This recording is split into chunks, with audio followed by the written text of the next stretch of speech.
Investigation teams को पता चला कि एलेक्स के पास टोटल $23 मिलियन है। 23 मिलियन। अलेक्जेंड्रे को कोई आइडिया नहीं था कि जो लोग उससे बस कुछ मीटर दूर बैठे हैं कुछ दिनों बाद वो ही उसे पकड़ने वाले हैं। That was the first time जब इन्वेस्टिगेटर्स ने अल्फा 02 को सामने सामने देखा था। लेकिन उन एजेंट्स में से किसी को भी नहीं पता था कि 1 महीने बाद वही आदमी जिसको इन्होंने अभी देखा है, अलेक्जेंड्रे, उसकी मौत हो जाएगी।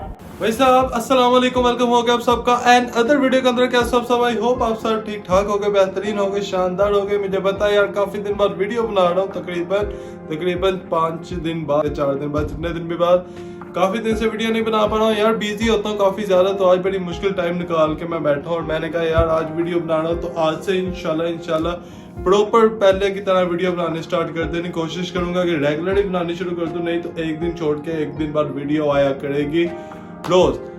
और भाई वीडियो के टाइटल से और वीडियो के इंट्रो से आपको पता चल गया होगा, इन दिस वीडियो के नीचे लिखा होगा, आपने देख लिया होगा ये किस चीज की वीडियो। तो ये वीडियो है भाई डार्क वेब की, जिसमें डिस्क्रिप्शन में भाई ने डाला he made $23 million from the dark web. अब डार्क वेब क्या है, जिन जिन लोगों को नहीं पता, जो लोग सोशल मीडिया में इतना ट्रस्ट नहीं रखते, जिन जिन लोगों को नहीं पता कि डार्क वेब क्या है, डार्क वेब एक ऐसी वेब है जिसमें से आप हर चीज बाय कर सकते जो आपको रेगुलर मार्केट से नहीं मिलती, लाइक एवरीथिंग। मतलब कि कुछ भी अंदर बड़ी से बड़ी मशीन हो सकती है, बड़े से बड़ा, यानी कि खतरनाक से खतरनाक चीज आपको डार्क वेब से इजीली मिल सकती है भाई। जहां तक मेरी इंफॉर्मेशन है, जहां तक मैंने रिसर्च की है, तो भाई वो बॉम्ब हो, वो गन हो, वो कुछ भी हो। मनी हाइस्ट में भी आपने देखा होगा, मनी हाइस्ट मूवी सीजन जिसने देखा है उसको पता होगा कि उन्होंने गन जितना अपने प्लानिंग के अंदर जितना असला इस्तेमाल किया वो सब असला डार्क वेब से बाय किया था भाई। तो ये डार्क वेब का बता रहे हैं कि उसके अंदर किसी ने $23 मिलियन कमाए हैं भाई, वो भी डार्क वेब से। अब कैसे, ये तो वीडियो में पता चलेगा। तो बिना टाइम वेस्ट के वीडियो को प्ले करते हैं। और अगर आप इस चैनल पे नए हो, इस चैनल को अभी फर्स्ट टाइम ओपन किया, तो भाई अभी लाइक करो, सब्सक्राइब करो, बेल आइकन को प्रेस करो ताकि आपके भाई की हर वीडियो तक पहुंच सके। तो वीडियो प्ले करते हैं, video plays now. Dark web हमेशा से एक ऐसी जगह रही है जिसने लोगों को बहुत ज्यादा अट्रैक्ट करा है। And 2010 was the peak time जब लोगों को डार्क वेब के बारे में पता चलना शुरू हुआ था और लोग बहुत ज्यादा इंटरेस्ट भी लेने लग गए थे डार्क वेब में। लोगों को पता चलना शुरू हुआ था कि कैसे क्रिप्टो को यूज करा जा सकता है और डार्क वेब को यूज करा जा सकता है अलग अलग चीजों के लिए, और इस चीज से फर्क नहीं पड़ता था कि वो चीजें सही है या गलत। फरवरी 2011 इस टाइम पे डार्क वेब पे एक ऐसी वेबसाइट आई थी जिसको लोग बहुत ज्यादा यूज करते थे, और इस वेबसाइट का नाम था सिल्क रोड।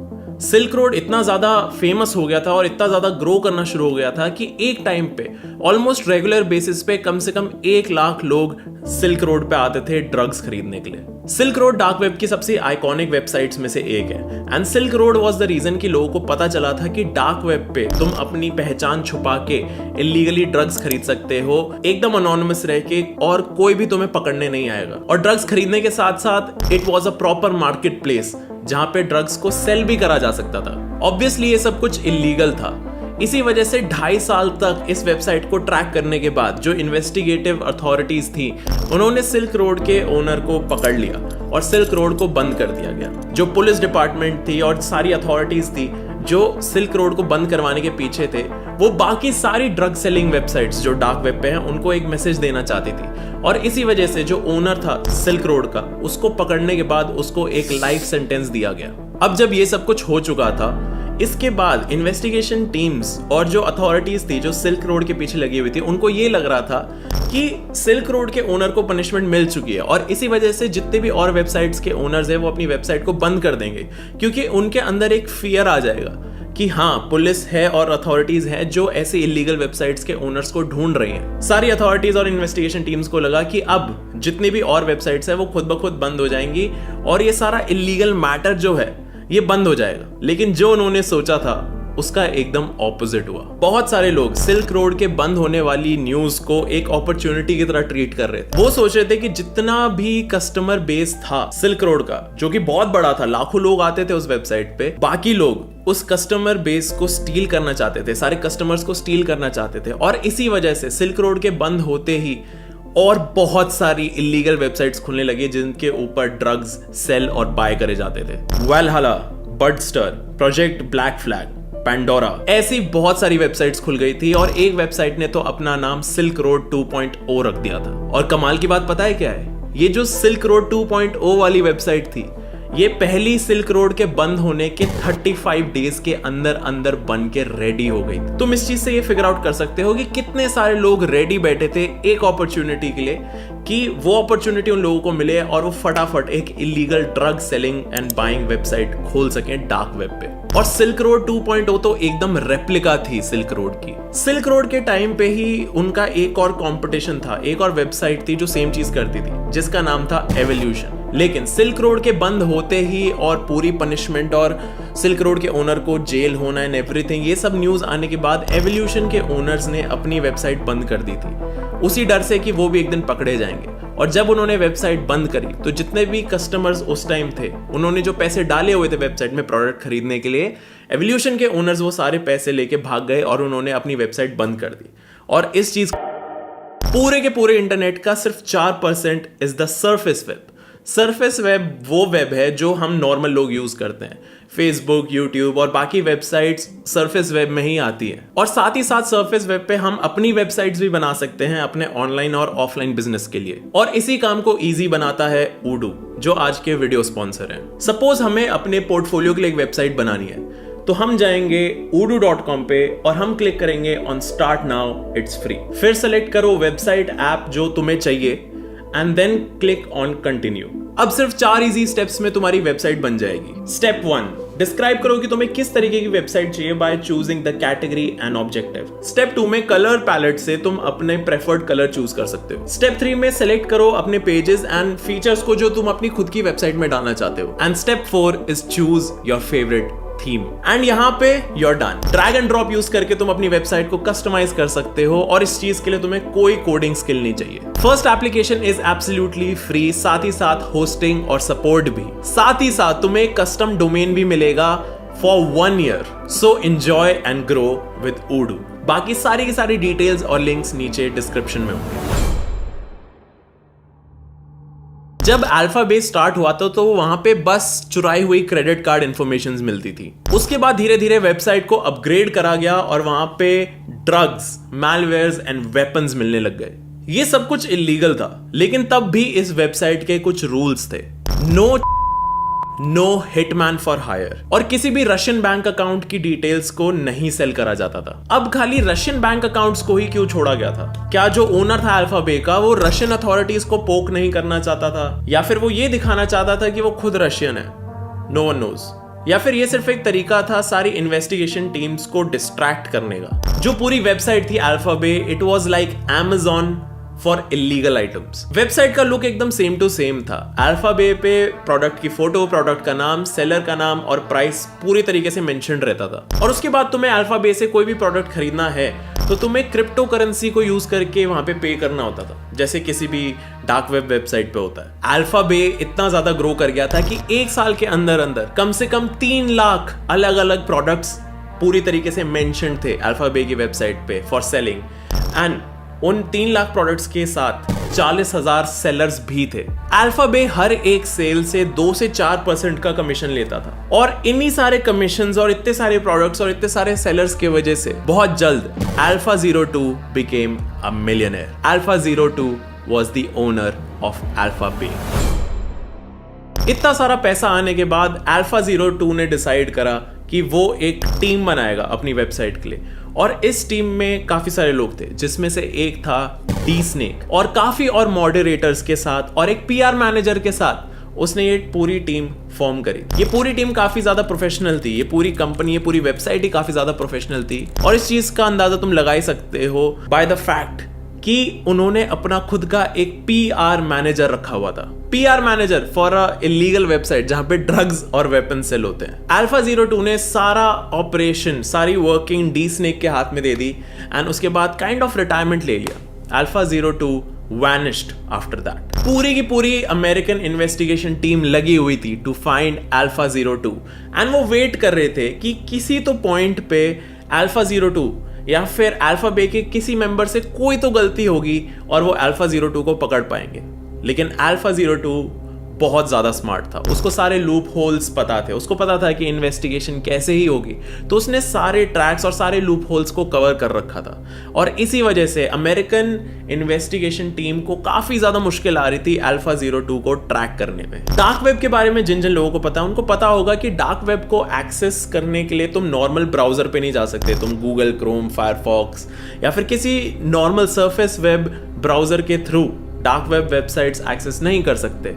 और इसी वजह से एक अलग ब्राउजर होता है डार्क वेब को एक्सेस करने के लिए, जैसे कि टॉर। अब टॉर ब्राउजर की खासियत क्या है कि जो भी वो डार्क वेब वेबसाइट आपके सामने लाता है वो सारी वेबसाइट्स बहुत सारे सर्वर से बाउंस होकर आपके सामने आती है और इसी वजह से इन वेबसाइट्स को ट्रैक करना ऑलमोस्ट इम्पॉसिबल होता है। और यही सेम केस था अमेरिकन इन्वेस्टिगेशन टीम के साथ। उनको पता था कि वो ऑनलाइन तो ट्रैक नहीं कर सकते इस वेबसाइट को, तो वो और तरीके ढूंढ रहे थे कि उन्हें एक गलती मिल जाए अल्फा बे की। और इसी वजह से अमेरिकन इन्वेस्टिगेशन टीम्स ने काफी सारे प्रोडक्ट्स खुद ऑर्डर करना शुरू कर दिया अल्फा बे से। काफी सारे ड्रग्स और वेपन्स ऑर्डर करे जा रहे थे अमेरिकन इन्वेस्टिगेशन टीम से, जिससे कि वो पकड़ पाए कि इन प्रोडक्ट्स के सेलर्स कौन है, ये प्रोडक्ट्स आ कहां से रहे, इन प्रोडक्ट्स को पैक कौन कर रहा है। लेकिन ये सब कुछ ढूंढते ढूंढते अमेरिकन इन्वेस्टिगेशन टीम को ये चीज रियलाइज हुई कि अगर वो कुछ यहाँ पे गलती ढूंढ भी लेते हैं तो उससे सिर्फ उन्हें जो इंसान इन पैकेजेस को पैक कर रहा है और जो सेलर्स है उनके बारे में ही पता चलेगा। जो पूरी इन्वेस्टिगेशन टीम थी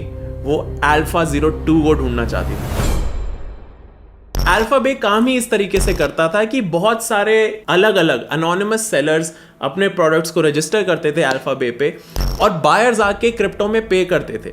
alpha 02 was just the middleman and the owner and the controller of Alpha Bay. दिसंबर 2016 में एक एजेंट था जिसका नाम था रॉबर्ट मिलर।